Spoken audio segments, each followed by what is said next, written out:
Hello friends, கிரிக்கெட்டில் பார்த்தீங்க அப்படின்னா ஒரு சில பவுலர்ஸ் மட்டும் வந்து செஞ்சுருக்கக்கூடிய ஒரு ஸ்பெஷலான ரெக்கார்டை வந்து மயங்க் யாதவ் வந்து பண்ணியிருக்காரு.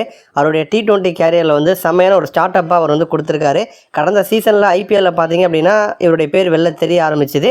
ஏன்னா பேட்ஸ்மேன்களை நிலைக்குலைய வச்சார், நல்ல வேகத்தோடு வந்து பால் போட்டு செம்மையாக வந்து பர்ஃபார்ம் பண்ணார். அதன் விளைவாக தான் இப்போ இவருக்கு வந்து வாய்ப்பு கொடுத்தாங்க. அந்த வாய்ப்பையும் ரொம்ப சரியாக வந்து பயன்படுத்தியிருக்காரு. இந்தியாவுக்கும் பங்களாதேஷ் அணிக்கும் இடையான முதல் T20 கேமில் பார்த்தீங்கன்னா இந்தியா வந்து வெற்றியோடு வந்து ஸ்டார்ட் பண்ணியிருக்காங்க. இந்த கேமில் வந்து ஃபஸ்ட் ஆன பங்களாதேஷ் அணி 127க்கு ஆல் அவுட் ஆகிருப்பாங்க.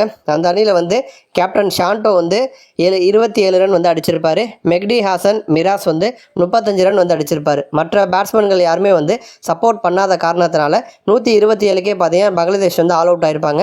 இந்தியா தரப்புலேருந்து நம்ம எடுத்துக்கிட்டோன்னா நம்ம தமிழக வீரரான வருண் சக்கரவர்த்தி 3 விக்கெட்ஸை கைப்பற்றியிருப்பார். ஹர்ஷ்தீப் சிங்கும் 3 விக்கெட்ஸை வந்து கைப்பற்றியிருப்பார்.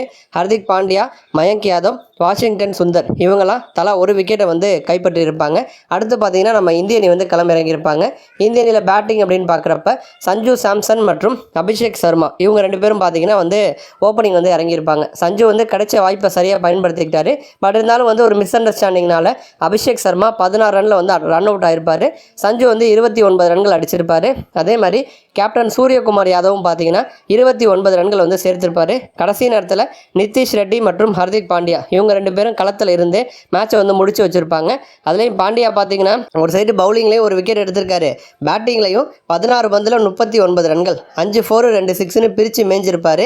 இந்திய அணி சார்பில் எடுத்துக்கிட்டோன்னா 2 பேட்ஸ்மேன்கள் பார்த்தீங்கன்னா நல்ல ஸ்ட்ரைக் ரேட்டோட வந்து ஆடிருப்பாங்க. ஒன்று வந்து அபிஷேக் சர்மா 7 பந்தில் 16 ரன்னு, இன்னொன்று வந்து பாண்டியா 16 பந்தில் 39 ரன். இவங்க 2 பேரும் நல்லா வந்து ஆடிருப்பாங்க. இப்போ இதில் வந்து மயங்க் யாதவ் பண்ண மிகப்பெரிய ஒரு ரெக்கார்டு என்ன அப்படின்னு கேட்டிங்கன்னா, இவர் வந்து ஐபிஎல்லே வந்து 150க்கு மேலே வந்து எக்கச்சக்கமான பந்துகள் வந்து போட்டிருப்பார். இப்போ அதே மாதிரியே பார்த்தீங்கன்னா இப்போயும் 145 கிலோமீட்டர் வேகத்துக்கு மேலே பல பந்துகளை பார்த்தீங்கன்னா மயங்க் யாதவ் வந்து வீசியிருக்காரு. அதுலேயும் T20 வரலாற்றில் அவருடைய கேரியரை இப்போ தான் ஸ்டார்ட் பண்ணுறாரு. இதுதான் அவருக்கு வந்து டிபியூட் மேட்ச்சு. அதில் வந்து மெய்டன் ஓவர் வந்து போட்டிருக்காரு. அதுவும் வந்து பவர் பிளேயில் வந்து போட்டிருக்காரு.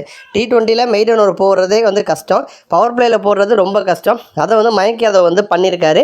இப்போ இந்த ரெக்கார்டை வந்து வேறு ஏதாச்சும் இந்திய வீரர்கள் வந்து பண்ணியிருக்காங்களா அப்படின்னு கேட்டிங்கன்னா 2 வீரர்கள் வந்து பண்ணியிருக்காங்க. ஒருத்தர் வந்து அஜித் அகர்கர் அவர் வந்து பண்ணியிருக்காரு. 2022 பார்த்தீங்கன்னா ஹர்ஷ்தீப் சிங்கும் வந்து இந்த ஒரு தனித்துவமான ரெக்கார்டை வந்து பண்ணியிருக்காரு. இந்த கேம்லையுமே பார்த்தீங்கன்னா ஹர்ஷ்தீப் சிங் வந்து செமையாக வந்து பவுலிங் வந்து போட்டிருப்பார். இந்திய அளவில் எடுத்துக்கிட்டோன்னா ரன்னை கம்மியாக விட்டு கொடுத்தது வந்து ஹர்ஷ்தீப் சிங் தான். 3.5 ஓவரில் வெறும் 14 ரன்னை மட்டும் விட்டு கொடுத்து 3 விக்கெட்ஸையும் வந்து கைப்பற்றி இருக்கார். மயங்க் யாதவ் 4 ஓவரில் 21 ரன் வந்து விட்டு கொடுத்துருப்பார். ஸோ 2 பேருமே பார்த்தீங்க அப்படின்னா ரன்னையும் கண்ட்ரோல் பண்ணி விக்கெட்டும் எடுத்திருக்காங்க. அதில் ஹர்ஷ்தீப் வந்து கொஞ்சம் பெட்டராகவே வந்து பண்ணியிருக்காரு. இதே ஹர்ஷ்தீப்பும் பார்த்தீங்கன்னா மெய்டன் ஓவரை வந்து போட்டிருக்காரு T20 கேரியரில். இப்போ அவர் பண்ண ரெக்கார்டை மயங்க் யாதவ் வந்து பண்ணியிருக்காரு. ஸோ மயங்க் யாதவ் மற்றும் ஹர்ஷ்தீப் சிங் இவங்க 2 பேரும் நம்ம டீமில் இருக்கிறது இந்திய அணிக்கு வந்து பெரிய ஒரு ப்ளஸ்ஸாக மாறி இருக்கு. மயங்க் யாதவ் பந்தை வந்து ஃபேஸ் பண்ண முடியாமல் பங்களாதேஷ் பேட்ஸ்மேன்கள் எல்லாமே பார்த்தீங்க அப்படின்னா நிலை குலைஞ்சு போயிருப்பாங்க. நன்றி.